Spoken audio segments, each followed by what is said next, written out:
buenas tardes. Bueno, a mí me toca hablar ahora de la influencia de Alimentos P en la teología de Hans von Balthasar. Entonces, para introducir este tema, voy a citar aquí unas palabras que entonces era el cardenal Ratzinger, ahora Benedicto XVI, en una entrevista que le hacían cuando habían pasado 10 años desde la muerte de Balthasar.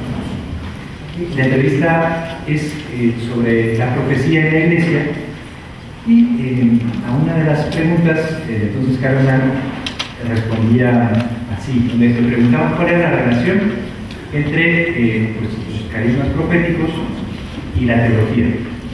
Y él decía esto: me parece que Hans von Balthasar había encontrado en sus investigaciones que detrás de cada gran teólogo hay siempre antes un profeta. Un San Agustín es impensable sin el encuentro con el monaquismo y sobre todo con San Antonio. Lo mismo vale para San Atanasio.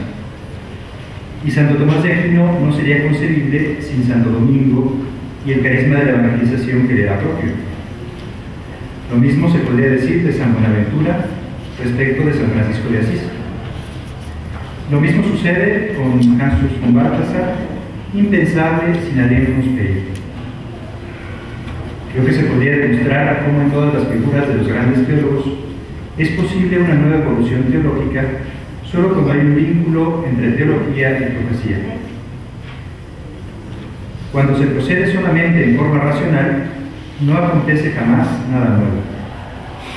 Los progresos nuevos y verdaderos que llevan a nuevas y grandes teologías no provienen del trabajo racional de la teología, sino de un impulso carismático y profético. En un artículo anterior, el cardenal Ratzinger también usaba prácticamente estos mismos ejemplos para hablar de la relación entre la teología y la santidad. Allí decía que pues detrás del gran teólogo hay un santo, o alguien que tiene un carisma especial.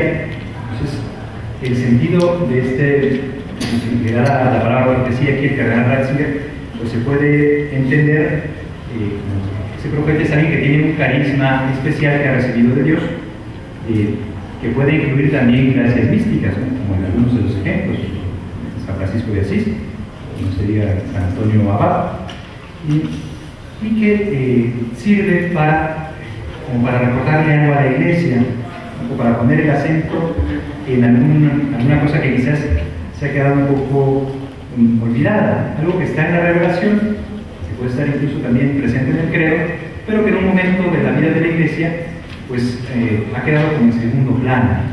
Entonces, estos santos ponen la atención en algo, por ejemplo, San Francisco de una manera muy clara en la pobreza, o San Ignacio en obediencia, y a partir de allí puede haber un desarrollo teológico. Bueno, pues, aquí pongo el acento en esta afirmación tan fuerte del cardenal Ratzinger, dice que Hans von Balthasar es impensable sin Alienus Pei. Y he querido iniciar esta ponencia con esta afirmación porque se podría caer en el riesgo de, cuando comience a hablar de algunos detalles de esta influencia, de perder como la forma global de esta influencia, por usar una palabra que le he gustado mucho a Balthasar. O sea, a veces, por ver los árboles demasiado cerca, uno pierde de vista que hay un bosque. Entonces, aquí quisiera primero hablar de esta influencia más en general y después bajar a algunos detalles. Bajar a esos detalles sería casi imposible si el mismo padre Balthasar no hubiese hecho ese trabajo. En una obra que se llama, que mencionó Monseñor Seguir, que se llama nuestra tarea o nuestra misión, Balthasar desciende a esos detalles precisos y bueno, por eso es posible seguirlos. Ese libro, como él mencionó, está publicado en alemán, el original, en italiano, en francés, me parece que en húngaro, que bueno, creo que sea mucho italiano, y en inglés. En inglés está publicado en Ignatius Press, que tiene una ventaja esa publicación en inglés, que se pueden comprar por internet. Esta editorial la dirige un padre jesuita que es muy emprendedor y que usa mucho los medios de comunicación. Entonces, es un libro que se puede conseguir y me vale muchísimo la pena. Habla sobre esa tarea común que va a pasar y haré. Bueno, entonces, en esta ponencia nos vamos a guiar por esas indicaciones, pero el mismo Balthasar hace una advertencia. Dice: querer claramente separar en mis obras sucesivas al encuentro con Adrienne lo que es mío y lo que es de ella sería una empresa sin perspectivas. No se puede distinguir de todo. Pero bueno, antes de hablar de esos detalles, tendremos que decir algo sobre esa forma global de la influencia de Adrienne en Balthasar, sin olvidar que es una influencia recíproca. También hay una influencia de Balthasar en Adrienne, por eso es una mención en común. Bueno, esta presentación tiene un presupuesto teológico y espiritual, que es la comunión de los santos, de la que ya se mencionaba algo en la conferencia anterior. En esa obra común de Balthasar y Adrienne intervienen muchos otros cristianos contemporáneos a ellos, pero también intervienen los santos del pasado. Se nos mencionaba en la conferencia anterior que hay una presencia muy fuerte de la Madre de Dios en la vida de Adrienne. No se olvida desde San Ignacio o de San Juan, como que la van conduciendo de la mano. Entonces, también los padres de la Iglesia o otros místicos, incluso algunos artistas cristianos. Hay una clara influencia de Mozart en la obra de Balthasar y Adrienne, o de algunos otros autores. Entonces, bueno, la obra de ellos y la misión de ellos está abierta pues a ese tesoro de gracia que está en la comunión de los santos, ese tesoro de oración, ese tesoro de bienes espirituales, ese tesoro también de bienes teológicos. Y además, entre ellos también se vive esta comunión de los santos. Ellos comparten las cosas santas, comparten la oración, comparten su misión, comparten la gracia de los sacramentos, comparten la contemplación de la Sagrada Escritura, también la teología que ellos entienden como un carisma de servicio a la Iglesia. Bueno, entonces en todo lo que sigue no hay que olvidar que el marco es esa comunión de la que aquí pues, se podrá hablar de algunas cosas. Muchas de esas cosas quedan escondidas en el secreto de Dios. Todo lo que vivimos en la comunión de los santos, pues nosotros tampoco nos damos cuenta de todas esas gracias que compartimos. Y bueno, también el sentido de hacer un congreso sobre la ley y se habla de Balthasar, bueno, es que por la fe sabemos que estamos en la comunión de los santos y compartimos esos bienes espirituales que ellos recibieron, y como insiste muchas veces Adrienne, pues no los recibieron para ellos, sino para la Iglesia. Bueno, entonces, en la primera parte de esta ponencia voy a hablar de esta misión en común en general, y en la segunda, ya de una manera más particular, de esa influencia de Adrienne Huspayer en la teología del padre Balthasar, a partir de que se encontraron ellos en 1940. Y como veíamos en la conferencia anterior, Balthasar y Adrienne se conocieron en 1940, después Adrienne se hizo católica, y comenzó una relación que duró 27 años, hasta que Adrienne muere en 1967. Y a partir de esa conversión de Adrienne, ella comenzó a recibir gracias místicas muy variadas, de las que nos habló un poco antes, y Balthasar, que era su director espiritual y su confesor, pues le fue ayudando a dar una objetividad a esas experiencias, y quizás el medio principal fue pedirle a Adrienne que comentara la Sagrada Escritura, y a partir de ahí tenemos esos comentarios de Adrienne, por ejemplo, al Evangelio de San Juan. Bueno, muy pronto, en base a las indicaciones que Adrienne recibía del cielo, de las que Balthasar dice muchas veces con toda claridad que nunca dudó de su autenticidad, pues se dieron ellos cuenta que sus caminos convergían en una tarea común que Dios les pedía en obediencia. Entonces, por eso Balthasar titula ese libro como nuestra tarea, una tarea común. Este libro por lo menos lo publicó en 1984, ya varios años después de la muerte de Adrienne, y en él hace una declaración de intenciones. Dice lo siguiente: este libro tiene sobre todo un objetivo, el de impedir que después de mi muerte se emprenda el intento de separar mi obra de la de Adrien Prosperi. Este libro demuestra que eso no es posible, ni en lo que concierne a la teología, ni en lo que respecta a la fundación del instituto, se refiere a la comunidad de San Juan. Baltasar nos dice que también Adrien era consciente de esta tarea en común. ¿Sí? En varias cartas que Adrien le enviaba, ya subrayaba muy fuertemente que las dos tareas que ellos tenían antes pues se habían vuelto una sola tarea.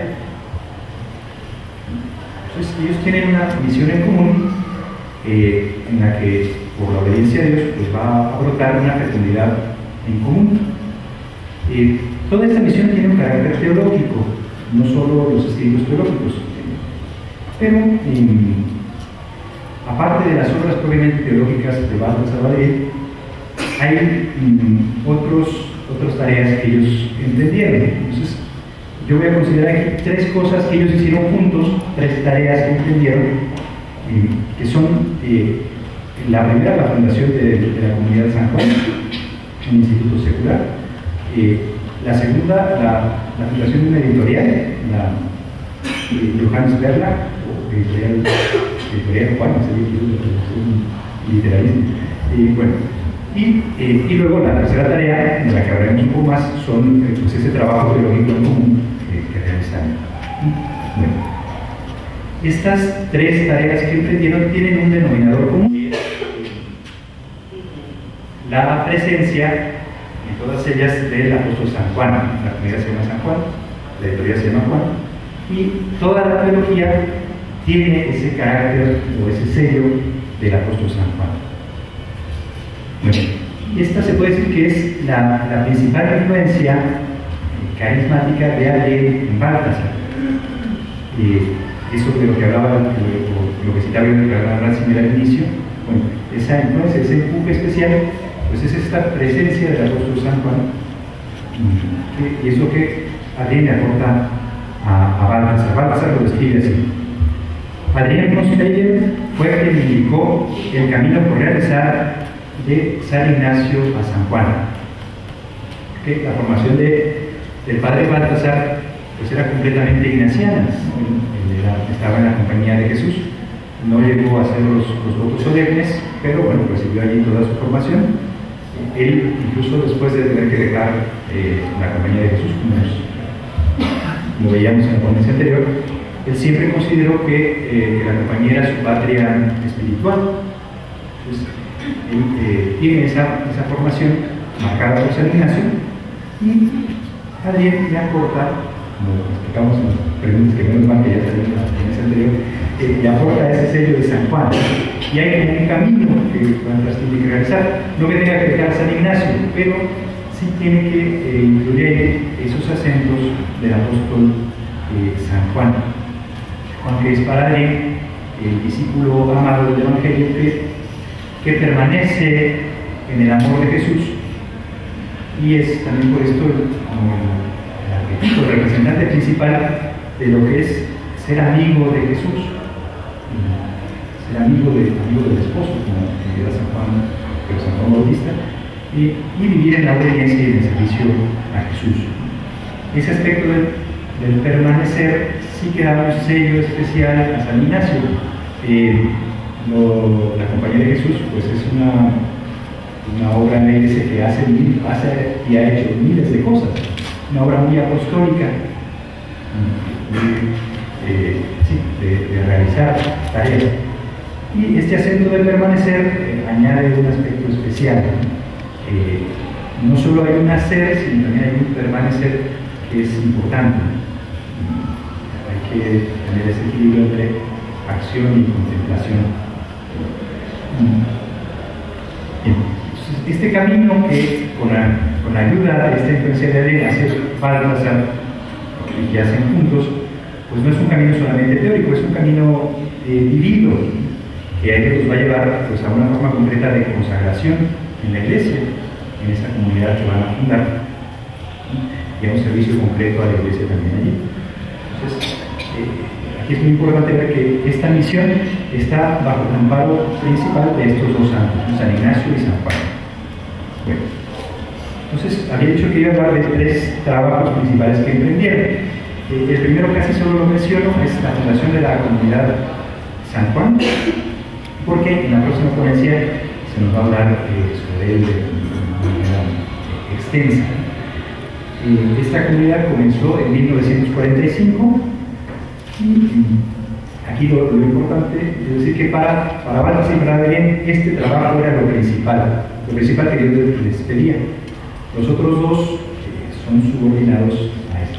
Lo más importante para ellos era la fundación de esta comunidad. Bueno, y para esta ponencia es importante señalar que esa misión de fundar una comunidad va a incluir en el trabajo teológico, porque Baltasar y Adrián van a tener que profundizar muchas cosas relativas a pues, cómo va a ser esa comunidad, qué es la consagración, qué es un laico, qué es estar en el mundo cristianamente. Todos esos temas van a aparecer en sus obras. Eso respecto a la comunidad de San Juan. Otra obra que emprendieron, que bueno, sobre todo la emprendió Baltasar, pero para publicar a Adrián, es una editorial, la editorial Johannes Guerrero, que existe todavía, que es la que publica en alemán las obras de Baltasar, las obras de Adrián y muchas otras cosas. Entonces, esta editorial nació porque Baltasar pues, no encontraba quien quisiera publicar las obras de Adrián, entonces dijo, bueno, pues si no las quiere publicar nadie, pues ya haremos una editorial y las publicamos nosotros. Bueno, lo primero que publicaron fue una traducción de Adrián, que hizo Adrián, del francés al alemán, de la historia de un alma de Santa Teresita, ese libro que veíamos que me impresionó mucho cuando lo leyó, cuando lo tradujo. Y eso fue lo primero que publicaron. Y inmediatamente después, una obra de Adrián muy importante, que se llama La esclava del Señor, o Anchila Domini, en la nueva edición que están viendo ahí atrás. Esa fue la primera obra de Adrián que publicó esta editorial.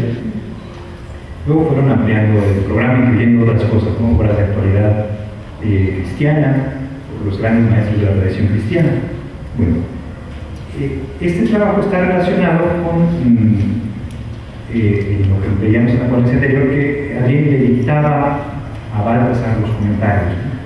Pues, sobre esto dice Baltasar que las obras de Adrián von Speyer, casi todas dictadas a mí, representan casi una tercera parte de los libros escritos de mi puño y letra.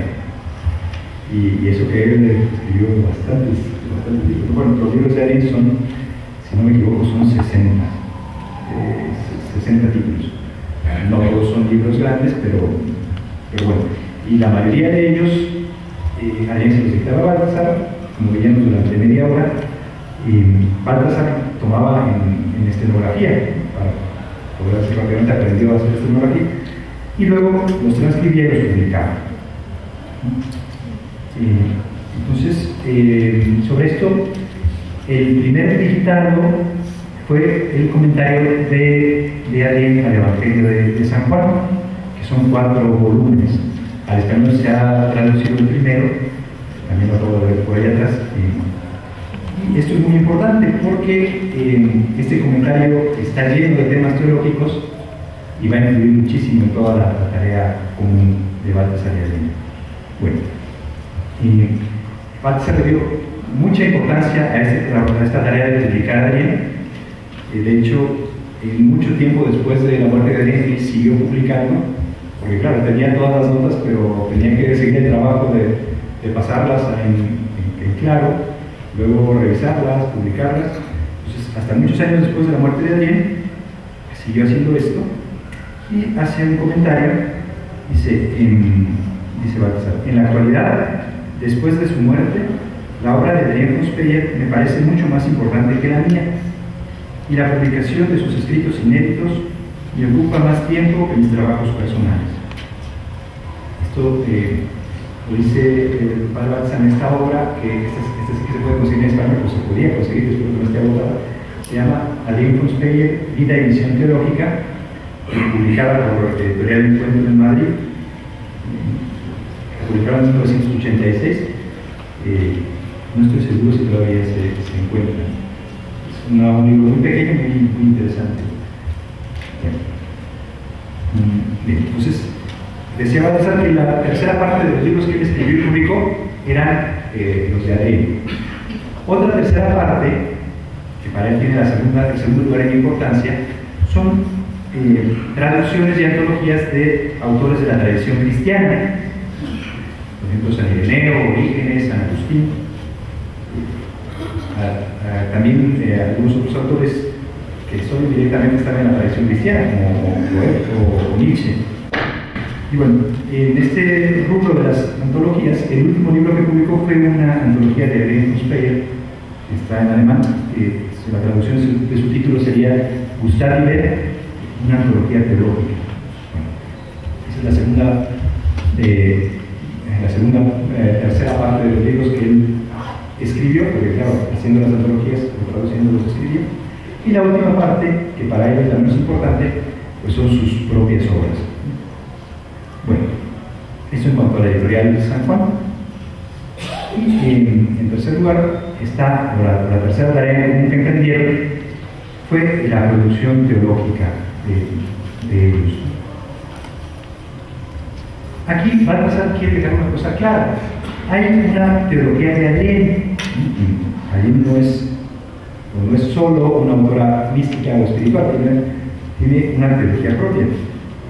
Entonces, porque podría haber una objeción también que dijese, pues lo que dice Adrián lo dice porque se lo dijo Baltasar, pero él dice que no es así, lo deja muy claro. Dice: la razón decisiva por la cual los dictados de Adrián, y ciertamente todos, no pueden fundarse sobre una sugestión de mi parte, es la originalidad de su teología respecto a la mía hasta entonces, y su sorprendente coherencia interna, no obstante la gran variedad de leyes. Sucedió frecuentemente que ella me corrigiese en mis opiniones. Baltasar, en este libro de nuestra tarea, hace un elenco de los temas teológicos presentes en Adrián, o al menos algunos de los principales. Es interesante que simplemente los menciono. Así que un primer tema es el tema de la confesión. Hay un libro de Adrián dedicado a no solo a este sacramento, sino a todo lo que va junto con él, que también ya ha sido publicado en español, gracias a Dios. Este tema de la confesión, muy importante para ella, porque ella como protestante sentía la necesidad de la confesión. Una vez a su madre, porque no se llevaba muy bien, se le escapó un comentario con su padre, porque al parecer Adrián se portaba muy mal, o ella consideraba eso. Entonces le dijo: esta niña hace tantas tonterías que va a tener que hacerse católica, porque va a tener necesidad de confesarse. Entonces ella se quedó muy impresionada, luego le preguntaba a su papá: ¿qué es eso de confesarse? ¿No? ¿Hay quien tiene necesidad de confesarse? Ese tema fue muy importante para él. A partir de ese tema, que es el tema que en la Iglesia tiene que haber un ministerio autorizado por Cristo para absolver, como dice el final del Evangelio, a quien retengáis los pecados quedarán retenidos, a quien se los absolváis les quedarán absueltos. Entonces el tema del ministerio también es importante para él, va junto. Si hay confesión en la Iglesia, pues hay alguien que está autorizado para absolver. Bueno, otro tema muy importante es el tema de María. Mencioné este libro de la esclava del Señor, o Canchila Domini. Y estos dos temas tienen un punto en común, que es lo que se mencionaba en la ponencia anterior: la actitud de confesión, mostrarse en primer lugar ante Dios, así como uno está, pero también la necesidad de mostrarse en el sacramento de la confesión como uno está, y en particular en la vida religiosa, pues sí, ser claro con el superior. Y bueno, entonces aquí ya surge este tema de la obediencia, muy importante para él. Ella siempre piensa y habla del tema de la obediencia en referencia a Cristo, y esto hace que surjan como dos temas cristológicos relacionados con la obediencia. Un tema va hacia la Trinidad, que Adrián ve que Cristo obedece al Padre, pero obedece dejándose guiar en su vida en la tierra por el Espíritu Santo. Entonces, sale el tema trinitario de la ley. Y por el otro lado sale el tema de la redención, porque Cristo, con su obediencia perfecta al Padre, pues nos salva. Una obediencia que está dispuesta a ir a la cruz, que está dispuesta también a bajar a los infiernos, como dice el credo apostólico, que nuestro Señor Jesucristo, después de su muerte, descendió a los infiernos. Bueno, también Adrián habla de muchos temas de la Iglesia, y el puente que ella utiliza entre Cristo y la Iglesia es María, porque ella en su comentario al Evangelio de San Juan ve cómo junto a la cruz están María y Juan, y en ese momento en que Juan es entregado a María y María a Juan, pues aparece como la primera célula de la Iglesia. Entonces, María y Juan representan a la Iglesia, y después, como Juan siempre en los Hechos de los Apóstoles, bueno, y al final del Evangelio de Juan, aparece siempre junto a Pedro, se ve muy claramente esta relación entre Juan y Pedro en el final del Evangelio de Juan y el inicio de los Hechos de los Apóstoles. Entonces, también hay una unión entre el tema de María y el tema del ministerio de Pedro en la Iglesia. El punto de unión es Juan que lleva a María a la iglesia ministerial, a la iglesia de los apóstoles, y en particular a Pedro. Bueno, también ese tema del ministerio petrino pues va a tener su importancia con la ley. Y Baltasar menciona que considera que hay 4 aspectos de la iglesia en su realidad sacramental que son muy importantes en la ley. Uno, esto sí que lo menciono, es la teología de la relación de los sexos en el matrimonio. Alguien tiene un libro que se llama Teología del Sexo, quizás se puede traducir con un poco difícil de traducir, pero donde trata de esto de una manera muy especial. También otro tema es el tema de la misión, visto desde Cristo, como dice Jesús en el Evangelio: como el Padre me ha enviado, así os envío yo, en el capítulo 20 del Evangelio de Juan. Ese sería otro tema que es muy importante. Y otro tema importante es el de la oración dentro de la comunión de los santos.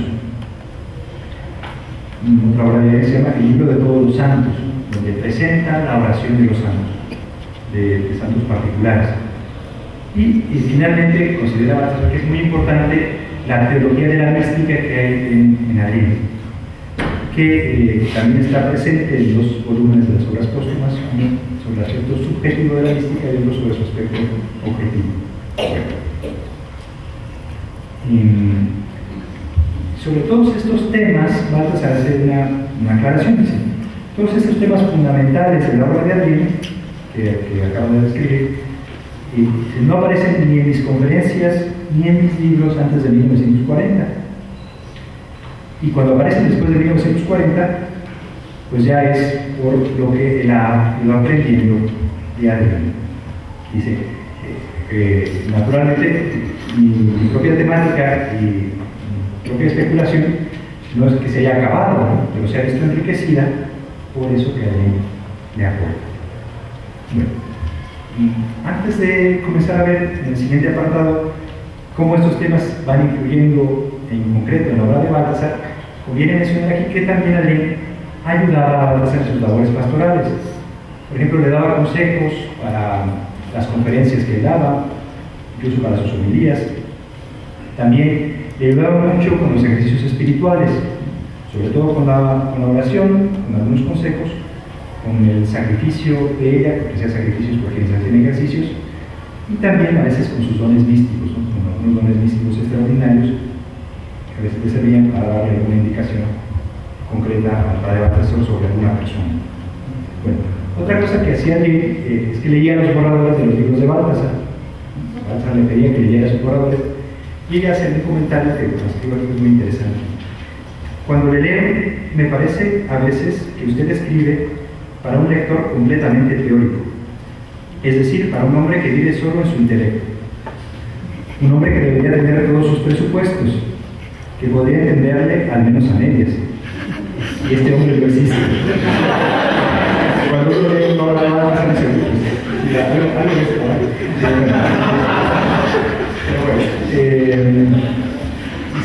por lo que creo que sería bueno que usted se empeñase en conocer al hombre normal. No se puede escribir solo por la causa, se debe escribir también para el lector. En este contexto, Baltasar le comentó a Adrien que él tenía pues, una gran ilusión de hacer lo que después sería la trilogía que él escribió, tan importante, y él siempre comparaba eso como una catedral, ¿no? Una catedral que tenía 3 partes. Entonces, pues Adrien como que se asustaba un poco, porque ella veía que ya tenían mucho trabajo que hacer, sobre todo para fundar la comunidad de San Juan. Y entonces puede decir, ¿de dónde va a sacar usted tiempo para escribir todo eso que quiere escribir, ¿no? Y entonces le decía una broma que después resultó profética. Estoy muy preocupada por su iglesia, ¿no? Por esa catedral que levanta.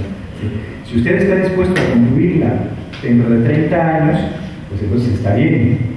Y pues sí, yo creo que realmente de cuando dijo esto a que terminó la trilogía pasarían 30 años. Pero bueno. Vamos a ver ahora algunos detalles de esta influencia de Adrien en las obras de Baltasar a partir de 1940. Entonces, dice Baltasar que a partir de 1940 esa influencia está presente en todos sus libros. En este pequeño librito sobre la vía edición de Edmund Speyer comienza a dar ya algunas pautas concretas al respecto. ¿Sí? Yo mismo, en mis libros posteriores a la conversión de Adrien, utilicé sin escrúpulos ideas que ella me transmitía. Sus primeras experiencias de la pasión y del infierno, esas experiencias místicas que vieron en la conferencia anterior, pueden percibirse ya en muchas de mis obras. El corazón del mundo, el cristiano en la angustia, el problema de Dios en el hombre actual, etc. En conjunto, y aunque las proporciones sean incalculables, ciertamente yo he recibido de ella más que ella de mí.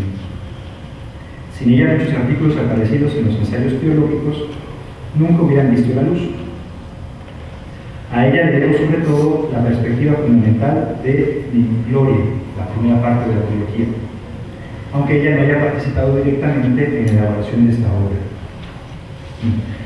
La perspectiva fundamental de la gloria es esa perspectiva de San Juan, de la que hablaremos un poco más adelante, si el tiempo lo permite.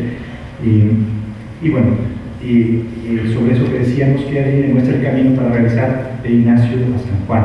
Entonces, por eso dice Baltasar que Adrien puso el fundamento de la mayoría de lo que he publicado desde 1940. Sus obras y las mías no son divisibles ni psicológicamente ni filológicamente. Constituyen las dos mitades de un todo que tiene como centro un único fundamento. Entonces, la obra de Baltasar, a partir de 1940, pues hay como un entramado de lo que es de Adrien y de lo que es suyo. Y ese entramado, pues no se puede distinguir nítidamente, ni siquiera Baltasar mismo lo puede hacer. Pero como él, en esta obra que les decía, nuestra tarea, ha indicado algunas influencias concretas en algunas de sus obras, pues eso es lo que voy a seguir ahora. Él lo hace por dos vías. Primero hace un como recorrido cronológico y después señala 3 temas principales. Entonces, bueno, en cuanto al recorrido cronológico, él lo comienza con el corazón del mundo, que ya nos dijeron en la ponencia anterior, que es el primer libro en donde está ya una resonancia directa de las experiencias místicas pascuales de Adrien. Son unas experiencias místicas sobre el Viernes Santo, la cruz, el Sábado Santo, el descenso a los infiernos, y también algunas experiencias místicas respecto a la Eucaristía. Entonces, Baltasar se emocionó mucho con esto y escribió ese libro. Es un libro muy hermoso.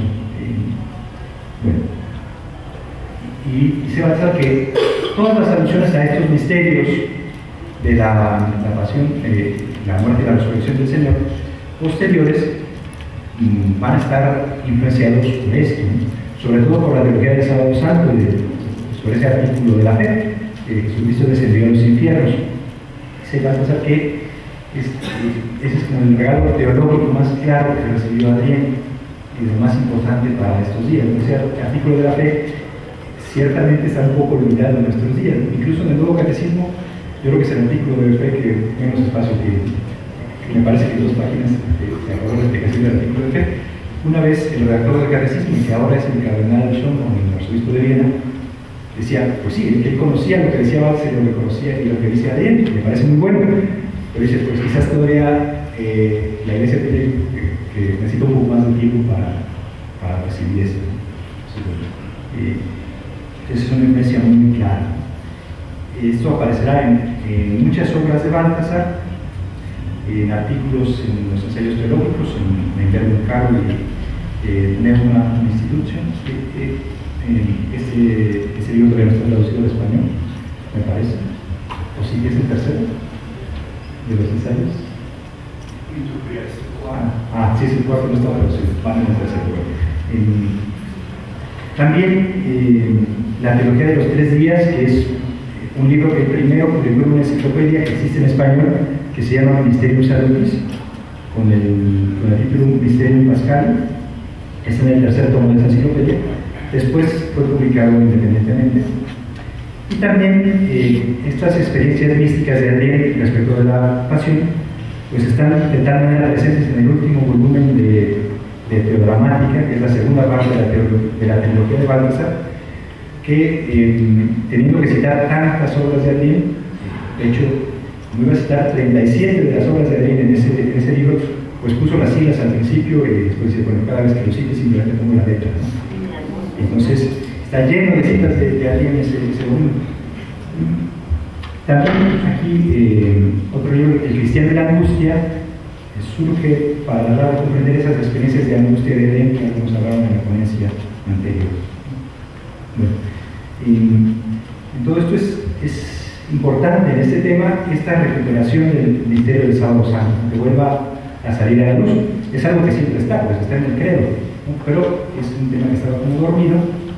Lo que dice Balthasar es que si nuestro Señor en el Apocalipsis dice, yo estaba muerto y ahora vivo y tengo las llaves de la muerte y del Hades, es otro nombre del infierno, bueno, lo que tiene que hacer la teología es hacer ver cómo realmente Jesús también tiene que ver con el infierno, en ese descenso a los infiernos, como Él es Señor de allí.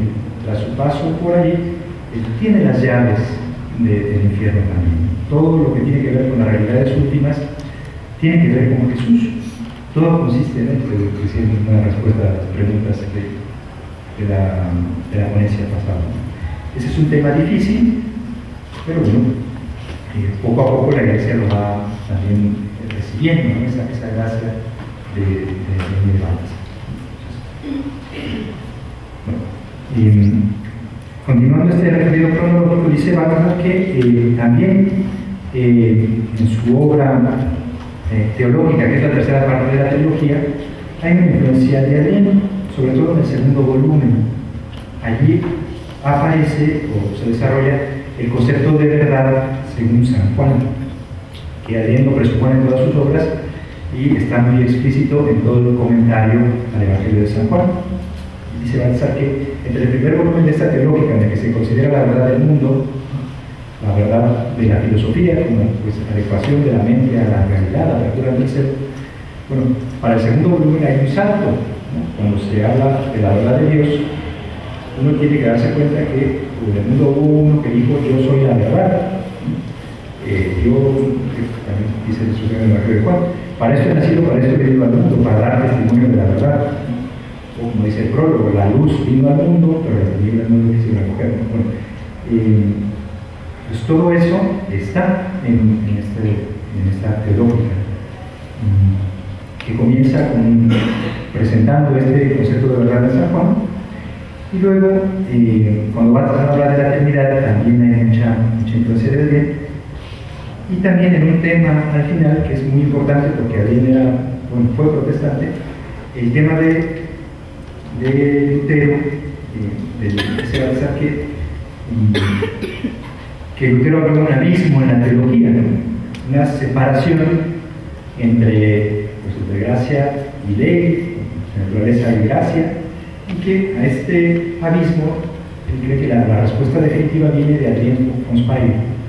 Si Lutero dice que Dios, o que la justificación consiste en que Dios dice de una manera externa, no toma en cuenta nuestros pecados, de una justificación exterior, hace como si no fuésemos pecadores, la doctrina católica no dice eso.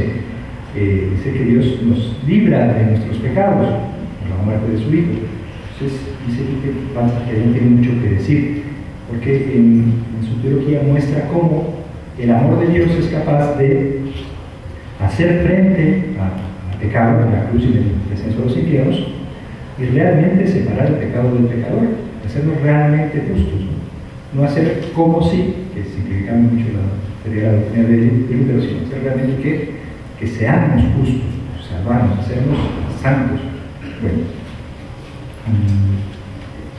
en este tema a mí me parece también en algo que Balthasar defiende muy fuerte y casi es el único que lo defiende, que es el tema de la sustitución vicaria, que Cristo realmente toma nuestro lugar de pecadores para salvarnos.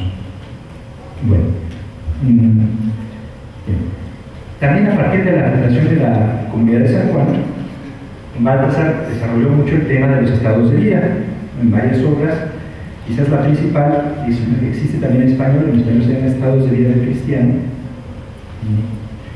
y allí se reflejan muchas ideas de Adrien, también cuando él describe cómo sería la vida en el paraíso, y en particular hay una cosa en la que siempre insistía Adrien. Adrien dice que en la iglesia solo hay dos estados de vida: el estado del matrimonio y el estado de los consejos evangélicos, por llamarlo de alguna manera. No hay un tercer estado. De hecho, cuando Balthasar explica esto, dice: uno que es sacerdote, o como en la iglesia oriental, está casado, entonces está en el estado familiar, o como es la tendencia más bien en la iglesia latina, su estado es una convergencia hacia esa consagración, muy clara, por ejemplo, en la obediencia al obispo, pero que también tiene que incluir la pobreza, y bueno, en el caso de la iglesia latina, pues vivir en el celibato. Entonces, bueno, esas son unas ideas de Adrien que influyen en esta exposición. También la teología de la misión de Adrien dice Balthasar que está a la base de una obra que hizo sobre Santa Teresita de Lisieux, que también existe en español, y otra sobre Santa Isabel de la Trinidad, otra carmelita menos conocida. Y está en la base de algunos libros en los que Balthasar como que invita a la iglesia a abrirse al mundo en la misión, entre ellos uno que me parece que no existe en español, que se llama Derribar los bastiones, otro que sí existe, El compromiso del cristiano en el mundo, y también católico. Y en todas estas obras está ese impulso de Adrien, pues la misión que la iglesia recibe la manda hacia el mundo. La iglesia no se puede atrincherar, tiene que arriesgarse a ir al mundo. Aquí hay un acento especial de Adrien. Dice que la misión ciertamente tiene su centro en Cristo, pero Cristo libremente ha querido incluir en su misión a María. Entonces, que la misión de Cristo no quiere que sea sin esa respuesta de la mujer, sin la respuesta de María. Bueno, de esto ya vamos a hablar un poco más mañana. Entonces, toda misión cristiana tiene ese aspecto que participa de la misión de Cristo, pero también de la respuesta de María. Por eso María es madre de la Iglesia y intercesora universal. Otro tema donde Balthasar reconoce esa influencia concreta de Adrien es el tema de la relación entre teología y santidad. Hay unos artículos muy famosos de Balthasar sobre este tema, y dice Balthasar que él los escribió viendo cómo en Adrien se juntaban estas dos cosas: un carisma recibido del cielo y una teología que no son cosas separadas, una espiritualidad que no está separada de la teología, sino que está integrada. Entonces, a partir de esa experiencia, pues él investigó estos temas. Y un último tema es el tema de la oración. Balthasar escribió un libro que se llama La oración contemplativa, también está publicado en español, y dice que en el fondo están los comentarios de Adrien. Él veía cómo rezaba Adrien, y entonces él quiso Primero buscó si había algunos libros sobre la oración contemplativa que fuesen útiles para describir esa manera de oración, pero encontró que insistían demasiado en la parte ascética, la parte del esfuerzo humano, y les faltaba un poco más la parte de abrirse a la palabra de Dios, que quizás es lo más claro en la Biblia, como ella se pone ante la palabra de Dios en todos sus comentarios. Y entonces, bueno, pues decidió hacer un libro como para poner al alcance de todos los cristianos esa manera de orar de Adén, que ciertamente Adén recibe una gracia especial de contemplación, pero es algo que es para todos los cristianos, la oración. Y bueno, esto está inspirado también en los ejercicios espirituales de San Ignacio, ¿no? Es el mismo modo de hacer oración, el que se proponen los ejercicios, el que hace Adén y el que propone Batas en este libro. Bueno, entonces, esto es importante también para la teología, porque hay una relación entre teología y oración. Así como la oración uno se pone ante la palabra de Dios para que esa palabra pueda configurar la propia vida, también el teólogo tendría que ponerse ante la palabra de Dios para explicarla, para dar razón, para hacer un servicio a la iglesia. Es la misma actitud de oración. Dice Baltasar que los verdaderos teólogos son los que empeñan su vida por la gloria de la teología. Ese fuego que consume entre la noche abismo de la adoración a Dios y la noche abismo de la obediencia a Dios. La teología es una obediencia a la base de la vida. Esto en cuanto al recorrido cronológico. En cuanto a los tres temas centrales que expresan la tarea común, son tres temas que vamos a señalar, que es el tema de la gloria de Dios, el tema de la misión, que va unido al tema de la libertad humana, que puede también rechazar esa misión que Dios propone, y el tema de la obediencia. Entonces,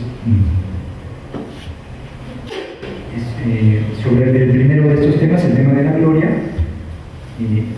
la trilogía esa que Baltasar platicaba de, que quería hacer un catedral, que al final lo va a hacer 30 años después, bueno, comienza con la primera parte, son 7 volúmenes, por lo menos en la traducción española, se llama Gloria, una estética teológica. Entonces, dice Baltasar que en ella, con la mira puesta en el concepto de San Juan Evangelista, de la gloria como unidad de la cruz y la resurrección, con esta mirada, él hizo esa obra donde tiene o quiere que se vea como la gloria de Dios trinitario resplandece allí, en la cruz y la resurrección, no solo la resurrección, sino desde la encarnación, la cruz y la resurrección.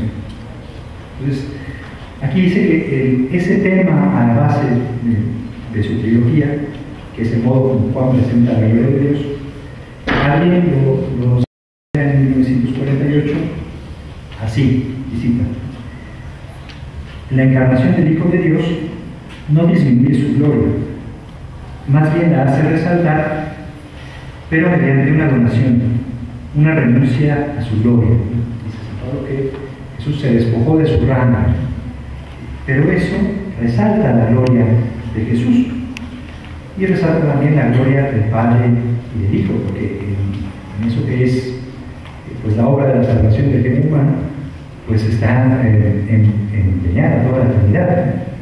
La Trinidad no se aferra a su gloria, sino que está dispuesta a que el Hijo, renunciando a su gloria, vaya al mundo y haciendo eso hace brillar más claramente su gloria, la gloria de Dios.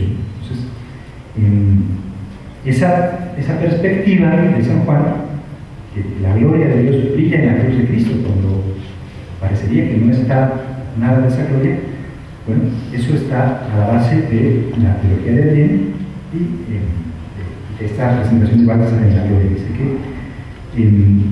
todo culmina en una teología de la cruz que es conforme en toda la de Adén. Bueno, eso en cuanto al tema de la gloria. Se puede decir también alguna cosa más, como es una estética teológica, y se va a decir que también hay un libro de Adén que se llama La luz y las imágenes, elementos de contemplación. Así que ahí Adén, quizás sin ser un especialista de estética, se da cuenta que siempre que se revela la belleza, pues hay una forma en la que se manifiesta una luz o un esplendor. Hay algo donde se ve una gloria. Y en concreto, aplicado a Jesucristo, en Jesús se manifiesta el resplandor de la gloria de Dios, también en la cruz. Esto es importante porque hay una cierta mística que es muy hostil a las imágenes. En cambio, la mística nunca abandona las imágenes, porque es en esa forma, en esa imagen, en la imagen de Jesús, donde brilla la gloria de Dios. Bueno, el segundo tema es el tema de la misión, unido con el tema de la libertad. Dice Baltasar que la teodramática se basa sobre dos ejes: sobre el concepto de misión, que él explica a partir, por ejemplo, de un rol en una obra de teatro, ¿no? Pues, es una profundización teológica de ese aspecto, por eso se llama teodramática, y eso es parte de lo que está a la base. Y la otra parte es la confrontación entre la libertad de Dios y la libertad del hombre, que da origen a un verdadero drama. Y dice que en estas dos cosas él sigue a Adrien, sigue el concepto de misión de Adrien. Bueno, aquí señalar que en este concepto de misión María tiene un papel importantísimo. Y María como modelo de la Iglesia, y esto influye en varias obras de Baltasar. Menciono tres. Uno, el artículo ¿Quién es la Iglesia?, donde Baltasar hace ver que María está en el núcleo de la Iglesia, es el núcleo inmaculado de la Iglesia. Esto aparecerá en una obra que escribió junto con el entonces cardenal Ratzinger, que se llama María Iglesia Naciente, que a veces puede conseguir en español. Otro artículo muy importante se llama La misa, un sacrificio de la Iglesia, como una pregunta, donde responde que sí, que la misa también es un sacrificio de la Iglesia, pero claro, con muchos matices. Y también en una obra muy importante, que en español se llama El complejo antirromano, que es una obra mariana, donde explica cómo María está en el centro de la Iglesia, y ella es la que abraza los distintos, digamos así, carismas o aspectos que están presentes en la Iglesia. En Pedro como el misterio, en Juan como el amor, en San Pablo el apostolado y en Santiago la tradición. Por eso simplemente aquí mencionarlo, es una obra muy importante para entender lo que es la Iglesia. Es tan importante que esto está citado incluso en Mulieres Dignitatis, en una encíclica de Juan Pablo II, hace una cita de esto y cita esta doctrina para señalar cómo cita explícitamente. Ahora, luego esto pasó al catecismo también de una manera indirecta. Como María está en el centro de la Iglesia y las tensiones que en la Iglesia puede haber por los distintos carismas, los distintos aspectos que cada carisma insiste, no se rompen si se deja que María sea la que unifica todo. Bueno, el último tema es el tema de la obediencia, que cada 4 minutos, gracias a Dios, mañana nos van a hablar un poco de este tema también. Es un tema completamente existencial. Ellos emprenden esta misión por obediencia, pero tiene una influencia en la teología, porque la teología también es una obediencia. Dice Baltasar que toda dogmática y toda espiritualidad se tiene que fundar en el concepto de San Juan de obediencia de Cristo al Padre y al Espíritu Santo por amor. Ese es el presupuesto de la revelación. Si Dios se revela, es por esa obediencia de Cristo al Padre y al Espíritu Santo, y es el presupuesto de la redención. Con esa obediencia Jesús nos salva. Entonces, esto es muy importante, este tema de la obediencia. También es para ellos el centro de los consejos evangélicos, como lo era ya para Santo Tomás de Aquino y para San Ignacio. Y esto se va a profundizar en muchos artículos, incluso uno que se llama La obediencia en la Iglesia, que apareció en la edición italiana del Observatorio Romano en 1974. Y bueno, eso se va a reflejar también cuando Baltasar y Adrien pues hagan las directivas para la comunidad que fundaron, pues también el tema de la obediencia que está ahí. Bueno, concluyo rápidamente. Pues hay que ver esta influencia de Adrien y Baltasar en un contexto más amplio de su misión común, en ese espacio entre San Juan y San Ignacio, donde ellos, pues en obediencia, pusieron en juego sus vidas en el servicio a Dios y a la Iglesia. Y en concreto en la teología, pues hay que recordar lo que veíamos al principio de Ferdinand Ratzinger, ¿no? Hay un carisma muy claro en Adrien, que cuando la tarea se vuelve común con Baltasar, da un impulso a la teología, realmente surgen cosas grandes y nuevas en la teología, como decía Ferdinand Ratzinger, con este cumplimiento que San Juan da al carisma ignaciano. Pero también insistir que no solo Baltasar era teólogo, también Adrien es teóloga, y conjugaba en su vida la teología y la santidad, aunque ella decía que no quería que la hicieran una santa, pero santidad de que se puede entender como esa actitud de confesión ante Dios, como indiferencia o disponibilidad ante Dios en la vida de San Ignacio, y también como decisión cristiana por Dios. Realmente alguien vivió eso, una actitud de confesión, una indiferencia que está disponible a lo que Dios quiera, pero también cuando Dios indica que es lo que quiere, una decisión, porque claro, no puede ver muy bien lo que Dios quiere y luego o no decidirse nunca o decir que no. Bueno, entonces esta radicalidad de Adrien en el seguimiento de Cristo influye en toda la vida de Baltasar. Baltasar dice en algún lugar que él necesitaba que ese encuentro con Adrien para que su indiferencia fuese completa y su teología se pudiese poner realmente al servicio de la Iglesia. Si no hay esa decisión de amor por Dios, uno puede tener mucho conocimiento, pero pasa lo que dice San Pablo, que hay una ciencia que hincha, que no sirve de nada, que nunca se sacia, que nunca permanece. En cambio, con esa decisión, ese conocimiento se vuelve amor que edifica, que sirve a la Iglesia, que sirve a la misma persona. Entonces, eso es muy importante. A veces se presenta a Baltasar como si no tuviera que ver nada con Adrien, pero esto pues puede ser una tentación, la tentación de presentar la teología de Baltasar de una manera aséptica, ¿no? Una teología que en el fondo no puede contagiar ese fuego de la decisión por Dios. Decía Baltasar que la teología es un fuego que tiene que consumir al teólogo entre la adoración a Dios y la obediencia a Él, esa decisión por Él, la decisión cristiana ante Dios. Es muy importante. Si se separa Adrien de Baltasar, se está echando por tierra todo el sentido de su teología, todo lo que él quería buscar consumir con su teología.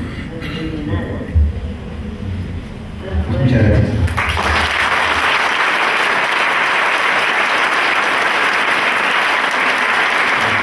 Me preguntan aquí, ¿cuál es la influencia de Adrien en la obra de Baltasar, la verdad es sinfónica?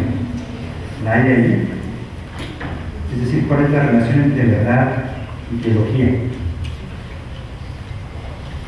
Bueno, algo que decir, si creo añadir algo más.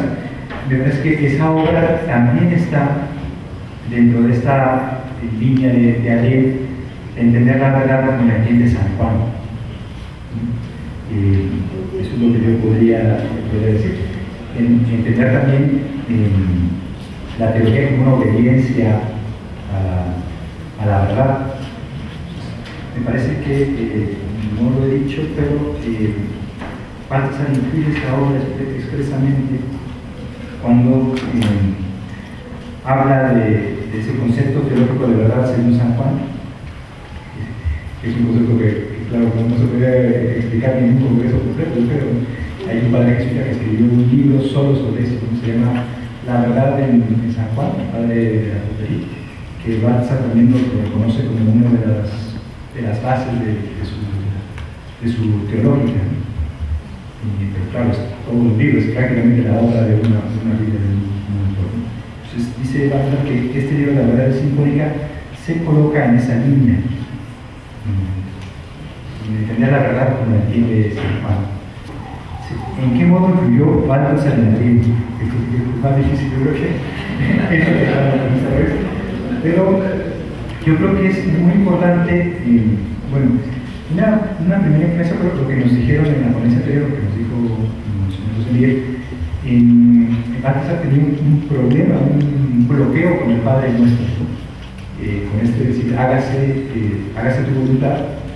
Ella lo entendía como que si yo digo hágase mi voluntad, yo le estoy diciendo a Dios que yo puedo, le estoy ofreciendo una prestación, sería la palabra técnica, ¿no? Yo soy capaz de hacer tu voluntad.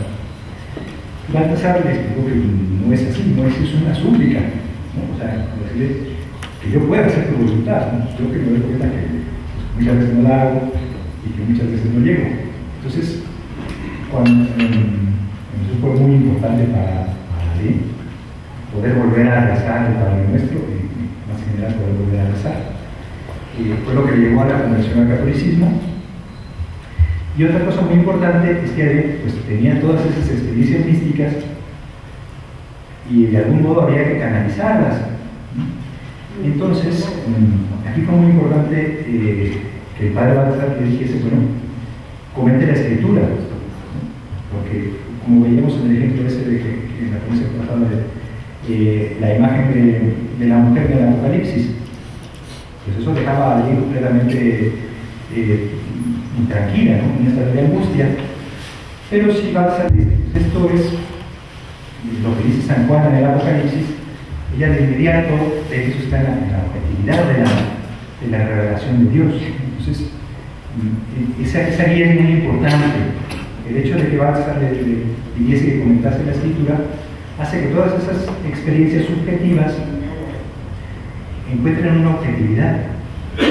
De hecho, para él y para el mismo Baltasar, las experiencias subjetivas, las visiones, todo eso no es tan importante. Baltasar publicó primero todos los comentarios a la escritura de Adrien, sería que ahí es tan importante, ¿no? Allí esas experiencias místicas pues encuentran una expresión para la utilidad de la Iglesia.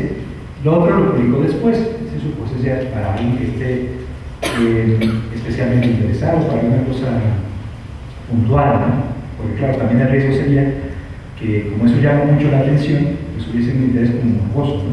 Pero esa no es la misión que ellos tienen. Entonces esa influencia también es muy importante. Digamos, Adrien encontró el director que necesitaba. Se necesitaba un teólogo con una formación suficientemente amplia para que esas cosas que Adrien le decía, que en un primer momento le sorprenderían muchísimo, pudiesen encuadrarlas en la tradición de la Iglesia, ¿no? Baltasar tenía una formación patrística, sobre todo muy importante gracias al padre de Duarte, que lo había guiado por esos caminos. Entonces se podría dar cuenta que una cosa que decía él, que quizás para una teología de manual pues podría parecer pues, hasta herética. Bueno, esto no es tan raro, ¿no? Ya lo dijo un padre de la Iglesia antes, quizás no lo hemos vuelto a decir en 1000 años o en 1500 años, ¿no? Bueno, entonces eso ayuda a Adrien. Y bueno, también él era su profesor y su director espiritual, eso también hay una influencia. ¿Se puede decir que Adrien era profeta por la frase después de un gran hombre hay un gran profeta? Bueno, profeta, pero no en el sentido técnico de los profetas que reciben una revelación de Dios en el sentido más estricto, ¿no? O sea, más bien en esa entrevista por profeta se entiende alguien que ya en el tiempo de la Iglesia tiene una misión para la Iglesia de recordarle algo, ¿no? No es una nueva revelación, sino algo que está en la revelación, que está en el depósito de la fe, que se ha quedado un poco atrás, ¿no? Entonces, en ese sentido, San Francisco también es un profeta, pues esa nueva visión sobre la pobreza, ¿no? Que es algo que está en el Evangelio, pero se necesitaba alguien que recordara, ¿no? Y en ese sentido amplio de la palabra profeta se puede decir que el profeta, yo creo que ella le hubiese molestado muchísimo que le dijera que era profeta, ¿no? Pero bueno, más bien lo que es un cariño especial para poner un acento en algo que quizás está quedando un poco olvidado en segundo plano y insistir en eso, ¿no? Dice, ¿qué libros recomienda para introducirse en el pensamiento de Baltasar y Adrien? Bueno, de eso nos va a hablar un poco en la tarde. Para introducirse en el de Adrien, el que se llama La esclava del señor Boganchila Dobri, yo por lo que he oído siempre de gente que entiende, ese es el libro para comenzar. Yo a veces hay un problema con Baltasar que se empieza con las cosas más novedosas o más extraordinarias y entonces uno hace un rechazo, ¿no? Yo creo que hay que empezar por lo más sencillo, lo que está más a nuestra casa. Este libro de la esclava de Sion me parece fundamental. Respecto al padre Baltasar, no sabría, quizás el libro del corazón del mundo me parece que también es muy bueno para empezar. Es un libro como muy directo, que habla mucho al corazón. Cuando uno lo lee, como que se queda enamorado, y eso hace que uno pueda leer otras cosas que son mucho más difíciles. También él tiene algunas predicaciones de radio que son muy buenas porque se entienden muy bien. No sé si ese es el libro que se llama ¿Tú pruebas el año con tu gracias? Que existe en español. Porque comenzar a leer las obras teológicas puede ser tremendo, uno se rinda de inmediato. En estos libros dice lo mismo, pero aquí sí que se adapta al hombre real, volviendo a eso que decía Adrián, ¿no? Él, pues si habla de radio, trata de hablar para todos. Si es una predicación, pues es para todos. Yo creo que esa es la mejor introducción, sobre todo para laicos, ¿no? Una vez me comentaron que el libro de la oración contemplativa también es un muy buen resumen de todo lo que Baltasar tiene que decir. Pero me parece que puede ser un poco más difícil. Quizás sería mejor comenzar por esos artículos, esas predicaciones. Tienen muchísima profundidad, sin caer en cosas técnicas que tienen que afrontar en los otros libros, que son de teología. Bueno, ¿cuál fue el impacto de la teología de Baltasar en la nueva eclesiología formulada en el Concilio Vaticano II? O más bien, ¿hubo algún impacto de su teología en el Concilio Vaticano II? Bueno, yo no sabía responder. Él no fue al concilio, pero ya había escrito algunas cosas que habían hecho, pues que habían tenido mucha resonancia. Ese libro que se llama Derribar los bastiones, ese libro fue muy importante. Por ese libro consideraron que Baltasar era progresista, ¿no? Él simplemente decía que la iglesia pues, tenía que salir al mundo, no se podía atrincherar. Y bueno, esto quizás tuvo una influencia directa en el concilio, pero yo no sabría decir. Ciertamente, por ejemplo, el padre de Lubac, que sí que tuvo una influencia en el concilio pues grandísima, ¿no? En algunas partes de los documentos, él estaba en las comisiones que lo redactaban, ¿no? Trabajaba también. Entonces, no sé si el Papa Juan Pablo II me parece que ya era cardenal, pero no estoy seguro. Pero bueno, trabajaba juntos él y Carlos Botila, y ciertamente eso que en el fondo propone Baltasar, que la iglesia no puede estar atrincherada o defendiéndose contra el mundo, sino que tiene que pues, exponerse como su Señor. Esa idea está presente en el Vaticano II. Quizás es la idea más central, realmente el cambio principal es en esa actitud de la iglesia, de pasar de una actitud defensiva a un abrirse al mundo, salir al mundo. Pero ciertamente Baltasar no fue invitado al concilio. Dice, ¿cómo asume Baltasar la experiencia del Sábado Santo de Adrián? ¿En qué obra lo explica? Bueno, lo explica en muchos lugares, principalmente en esta que se llama Teología de los 3 días. Y luego esto mismo se profundiza en el último volumen de la Teogramática, se llama el último acto, y también en el segundo volumen de Teológica, desde 2 perspectivas distintas. Entonces, ciertamente es un tema complicado que está allí, pero claro, leerse todo el quinto volumen de Teogramática pues puede ser tremendo. Esa primera explicación que dio en la teología de los 3 días sí dice que después integró algunas cosas en la Teogramática. En la teología de los 3 días hablaba de solidaridad de Jesús con los pecadores, pero luego se da cuenta que es algo más que solidaridad, que solo se puede entender como sustitución vicaria. Si Jesús está dispuesto a ir hasta el infierno para salvarnos, es que está dispuesto a tomar nuestro lugar. Pues bueno, parece que está en esas obras principalmente. Yo no sé si conocéis alguna obra un poco más sencilla o alguna presentación simple. Bueno, es que no sé si puede ver la presentación simple de esto. se hizo en Italia un convenio sobre Adriano Prospero que promovió el Papa Juan Pablo II, y allí, entre las ponencias, hay una específica sobre el sábado santo. No la da Baltasar, pero bueno, Baltasar fue el que participó con eso, y quizás ahí hay un pequeño resumen de esta teología. El problema es que eso está con un libro en italiano, probablemente existe en alemán, pero no creo que esté publicado en otra lengua. Es un convenio que hubo sobre Adriano Prospero, cuando Baltasar todavía vivía, lo organizó Baltasar, y ahí hay una ponencia sobre el sábado santo. A ver, dice: parece que alguien considera al estado sacerdotal como un estado intermedio entre el estado evangélico y el del matrimonio. ¿Podría explicar esto? Bueno, entonces quizás es que lo expliqué mal en mi ponencia. Adriano me dice que hay dos estados, o sea, o el estado del matrimonio o el estado, por llamarlo de alguna manera, es muy difícil de abarcar una sola palabra, el estado de los consejos evangélicos o el estado de consagración a Dios. Quizás en este libro, Estados de vida del cristiano, Baltasar también se encuentra con esta dificultad donde colocar cada cosa. Hace unos esquemas que son varios, y yo recuerdo ahora uno, en el que dice, de un lado está el matrimonio, del otro lado está en los consejos evangélicos. Esos son los dos estados. Pero en esos dos estados, uno puede ser o laico,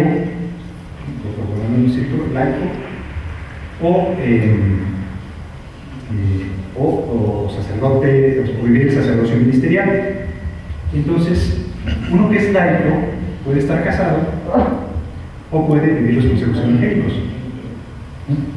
Y uno que es sacerdote, considerando la Iglesia Católica en Oriente y Occidente, puede estar casado, porque por ejemplo los sacerdotes maronitas se casan, por citar algunos que quizás algunos hayan encontrado aquí en México, sacerdotes maronitas y que hay aquí, o más bien tiende hacia el estado de vida consagrada.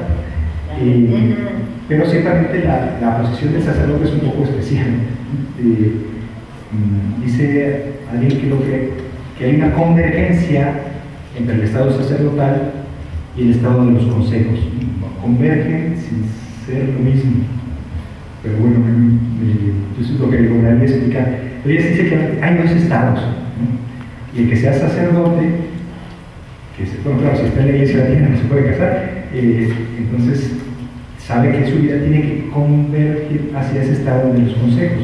De hecho, se le pide obediencia a su obispo, una obediencia muy concreta. Se le pide también claramente el celibato y se le pide también que lleve un estilo de vida modesto, ¿no? En cuanto a los bienes materiales. Pero ciertamente también dice Baltasar en esta obra que los intentos que ha habido en la historia a todos los sacerdotes los metemos en la vida religiosa, pero ya bajo una regla, siempre han fracasado, ¿no? O sea, tampoco se puede forzar eso así.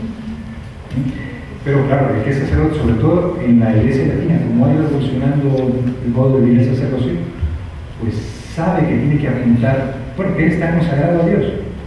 Yo creo que quizás eso es la manera más clara de decirlo, ¿no? Y por eso se le pide que no se case. Bueno, esto es lo que yo podría explicar sobre esto. Se puede profundizar un poco más acerca del tema de la misión, especialmente en el laico y en el matrimonio con vida consagrada en el mundo. Me gustaría poder hacerlo, pero vamos, es un tema enorme, ¿no? Para Baltasar y Adriano, el tema de los laicos es muy importante. El tema del laico consagrado, de eso sí que vamos a ver un poco en la próxima ponencia cómo se vive. Y sobre el matrimonio, dicen ellos que la vida consagrada es como norma de toda la vida de la iglesia, de la actitud de todo cristiano ante Cristo. Entonces también en el matrimonio hay un influjo de los consejos evangélicos. O sea, uno que está casado no puede decir que no tiene nada que ver con la pobreza, con la castidad y la obediencia. Como cristiano tiene que ver, solo que es otro modo de vivirlo en el matrimonio. Esto daría para muchísimo, ¿no? Yo solo simplemente dejaría esto, ¿no? una persona que está casada sí que le sirve ver un poco a un consagrado y aprender allí algo que vale para toda la iglesia, pero que tiene que adaptar a su modo de vivir. Entonces, también dice Balsarieri que el que está consagrado tiene que ver al matrimonio, porque sobre todo hoy en día el matrimonio tiene unas exigencias, que se puede recordar al consagrado que su vida también tiene que ser exigente, no puede ser una vida cómoda. ¿En qué consiste la oración contemplativa de Abril? En eso consiste abrirse al Evangelio. Esta pregunta realmente es difícil. Yo lo que puedo ver es que alguien se pone ante la palabra de Dios con esa triple actitud que decía al final, de una actitud de confesión. Uno está como pues desnudo ante la palabra de Dios, que a veces también, no sé cómo decirlo, me condena, ¿no? Yo creo que eso que dice la palabra de Dios no es lo que yo estoy diciendo.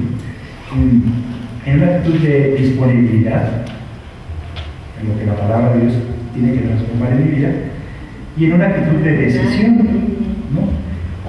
Y quizás eso esté en la base de su oración contemplativa, ¿no? Ponerse ante la Escritura, en esa apertura que se dice aquí en el Evangelio. Entonces, pero lo primero es ante la Escritura, ¿no? La oración en la ley no es sin la Escritura. Quizás eso es también un acento muy claro que ha venido a poner. En el centro de la oración está la Escritura, ¿no? Nuestra oración no es como la del futbolista, ¿no? Tratar de poner la mente en blanco, o esas técnicas que primero te relajas, ya te relajaste tanto que ya te quedas dormido, y luego, o sea, no, hay que estar disponible. Entonces, pues sí, es enfrentarse a la palabra, pero con esa actitud de apertura que quizás se puede centrar en la actitud de María. Y por eso, cuando preguntaban con qué libro introducía alguien, me parece que es esencial ese libro del esclavo del Señor. Porque al fin y al cabo, pues rezar es ponerse en la actitud de María. Y también hacer teología es ponerse en la actitud de María, pero eso sería más difícil de explicar. Entonces, ese libro es esencial. Pues, ya no hay más preguntas, muchas gracias.